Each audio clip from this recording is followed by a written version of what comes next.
And today we have eliminated Mudassir of Manzura village, Tral, a local terrorist.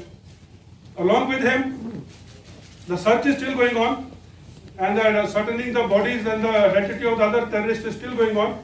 However, the initial input suggests there was also a terrorist who has been eliminated by a codenamed Khalid of Pakistan, JEM.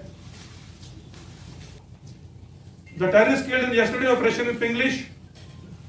It was on a specific intelligence of sources, wherein we cordoned this house, and in an operation which lasted overnight and the day, these terrorists were eliminated. There was not a scratch on two armed forces. Yesterday's operation, in which Mudassir Ahmad Khan got eliminated, was definitely a very significant operation.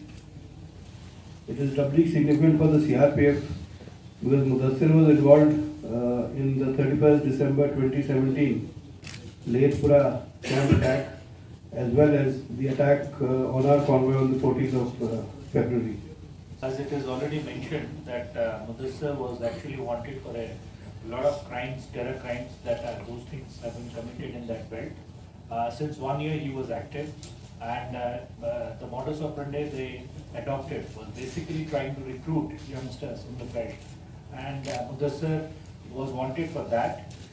Initial input on Mudassir started surfacing a year ago, then subsequently he joined Jaish-e-Mohammed, and today the elimination of this group, particularly last fortnight, the kind of operation that those things have taken place against Jaish-e-Mohammed, a significant dent has been caused to the outfit. So we are working on that. As soon as we get some further detail on this, we shall share with them.